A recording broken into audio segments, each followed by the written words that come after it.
Welcome back to my little pipe club of one. Got a cup blowing on myself. Got a cup blowing in the wind. Just caught my attention.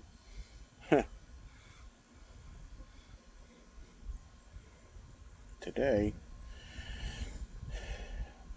today I've got Byzantium, which is I can't remember everything, but it's got a lot of Kia in it, Latakia, however you want to pronounce it, as well as some Perique, and I can't remember the other components. I just remember those two at the top of my head. I haven't smoked it in a long time. I was never very impressed with it. That's not to say it was bad. It was just like I had a different expectation in my head for it.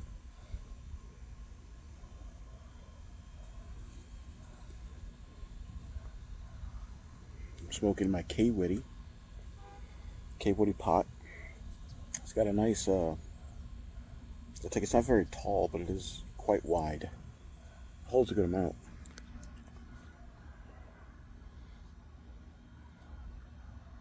I'm also been working on a blend that's kind of honoring my father. I'm trying to get it right.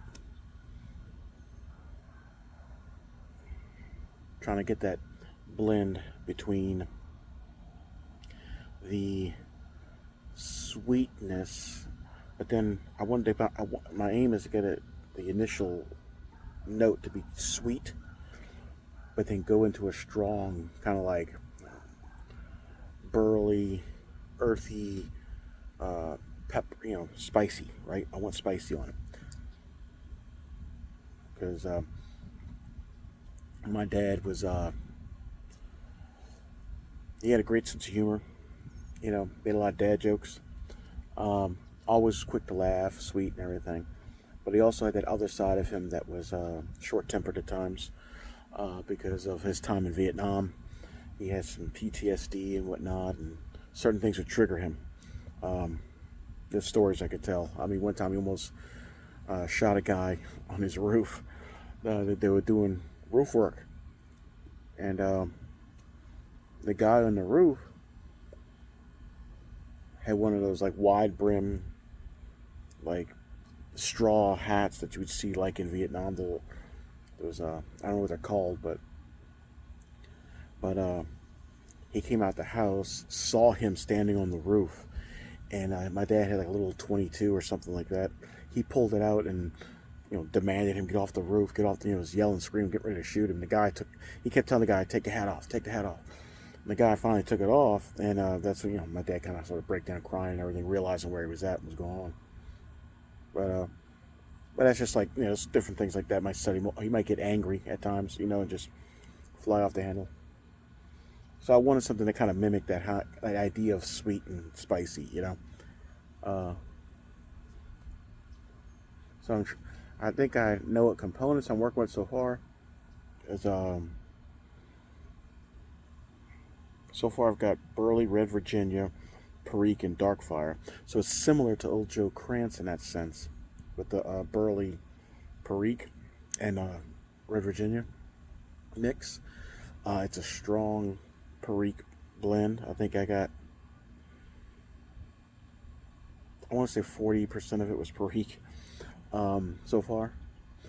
But I'm thinking about adding a Stove Virginia to it to add to the sweet part.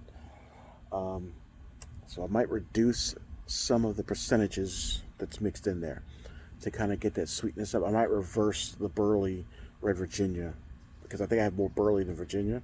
So I think I'm going to take that Virginia up it to the higher percentage and lower the Burley a bit. So that way the Burley and then the Perique with its spiciness and that smokiness with the Darkfire will come in on the back end as opposed to being more forward. But I mean, what I have is really good at the moment.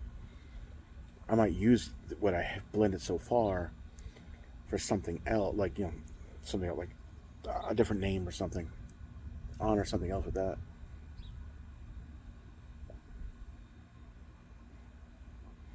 I'm thinking about making a blend and calling it.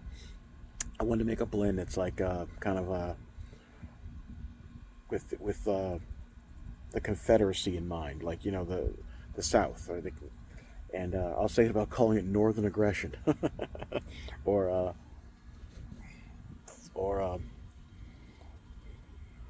rise again. I don't know, just something silly, that kind of brings that to mind. Which leads me into another thought I've been having. I have been very disillusioned with our American political system for a while now, and I've only recently started to have somewhat of an interest again, but less with the national politics, I guess you could say.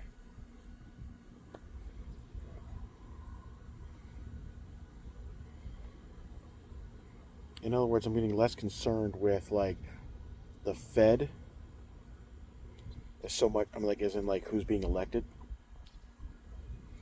and more. I'm taking the local more seriously. Not that the national's not serious at all. Not taking it into account at all. Just I feel I'm starting to think or lean more towards treating the local stuff more importantly than the federal. Um, and part of that has been connected to my recent interest in history. Um, I started reading more about the Civil War when that happened and Lincoln.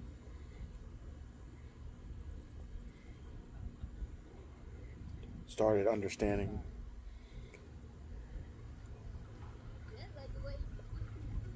how how things were before the Civil War.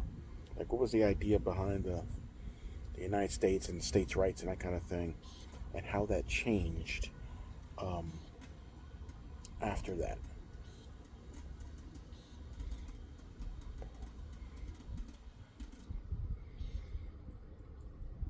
and how power became more centralized in the federal government, the national government, and how the whole idea of state rights kind of started to dwindle.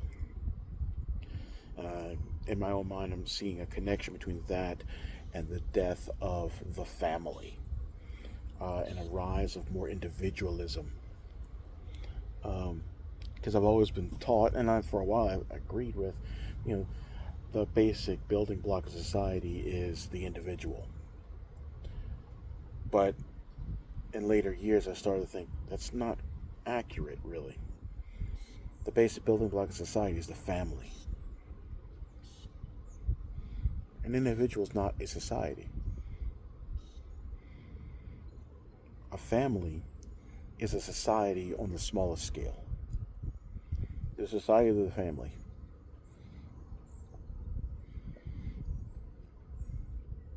It's families that build up greater societies. Because that's how wealth is created and then handed on, transferred to your descendants, and held on to, right? That's how monarchies came about, right? And I don't see monarchies as um, intrinsically an intrinsic dictatorship, right? I think a monarchy can be a worthy form of government as well, depending on how it's set up and what's going on. But I don't live in a monarchy. I live in the United States. I live in Louisiana. Southern pride. And I'm taking more and more pride in my Southern heritage. Pride, by the way, when I say pride, I don't mean like arrogant pride. Uh, I mean pride in the sense of honoring, sense of love, right? Love of the South, love of my heritage and where I've lived, love of my homeland. And in that case, my homeland is South Louisiana.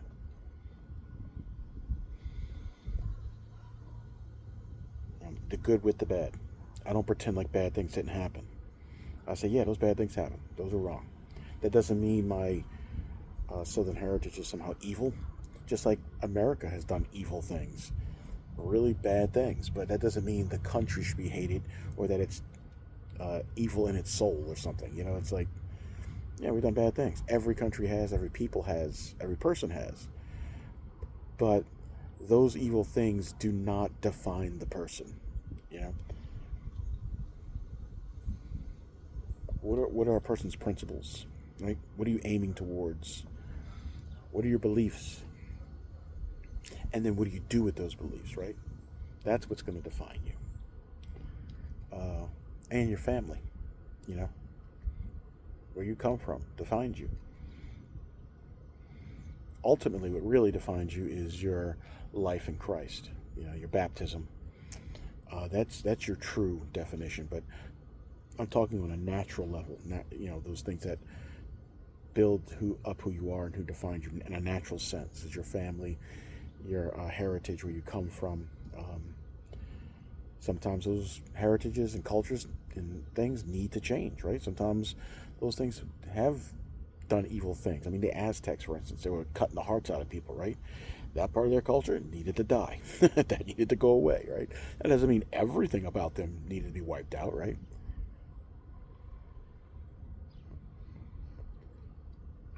Anyway, my point is, I accept the good with the bad.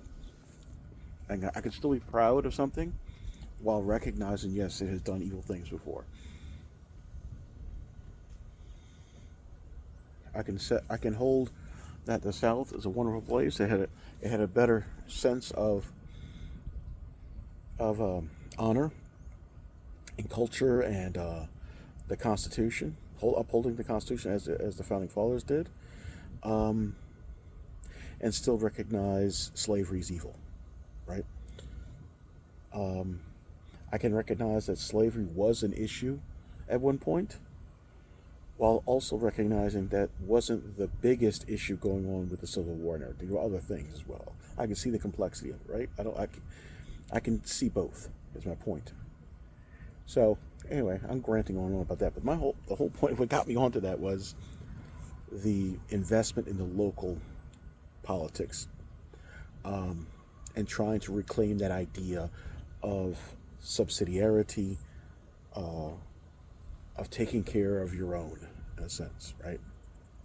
That doesn't mean you ignore everyone else completely. It's just that my own comes first, and then from there goes other things. I take care of my family first, right? Then I'm going to take care of my neighbor, right? It's not like there's an order to things. I can't help my neighbor if I'm neglecting my duties and responsibilities, to myself and my family. So I'm not a devotee of Trump, but he's better than Biden and Kamala, right? And what the Democrats are, the Democrat part of the Democrat Party is, kill the unborn. I'm sorry, you can't promise me a good economy and everything else if you're willing to kill people before they're born, before they have a chance to have life, and on top of it, you're killing your workforce. If you want to look at it on a natural level, right? You're killing the workforce. You're killing off your own inhabitants. Like you're killing off your own family, and then the Democrats, especially, want to open up borders and allow the foreigner in to replace my own family. Well, why would I do that? Not that I'm saying all foreigners are evil. I'm saying the idea is you're making your own house sterile, and then you're telling the hired hand to come in and take over. You know, I don't mind foreigners coming in and building a life here, as long as they're doing it in the proper way, right? You're welcome. Hey, everyone's welcome. But I feel like it's stupid to say I'm going to kill off my own family and then say, hey, I'm going to hand over everything to a foreign person that comes in, foreign family. Come on in, build your own family, but stop trying to kill off our own as well through abortion, euthanasia. Stop destroying our economy so we can't own any land or homes, because that's what the evil I see behind it too, is that land, family, land, that's real wealth. That's wealth. Not the money. The money is just a means to an end. All right, and they've made it almost impossible or extremely difficult to build true wealth. So without having a home or anything or your own land, you're nothing almost, to them, because you're just a renter, and renters are more easily controlled. And of course, that goes to a whole plethora of different things. Keep the people stupid or asleep with their movies and music and the kind of music that dumbs you down and everything, and distractions like YouTube's and social medias. Just keep looking at your phone all day. Don't ever take time to think, right? Look over here, not over there. So yeah, I'm trying to pay more attention, especially to my local area. I'm gonna try and build that up and be try to be less whipped up into a frenzy over who the senator, and what the Senate is doing, what the president's doing, what the executive office is doing, right? Um, I'm going if I'm concerned with a senator, it's going to be my local senator. It's going to be my representative. It's going to be my, governor, mayor, that kind of thing, all the way down. Because I feel like especially if things keep going, the United States is going to splinter at some point, and that's all I'm going to have is the local anyway. So, all right, this is going on for long enough. I've been ranting at this point because I started off trying to make a point and updating things, and now I feel like I'm going off into the weeds. So I'm going to go ahead and cut this.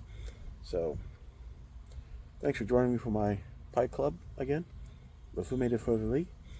Um, Hope you have a blessed day, wonderful day, and have a good one.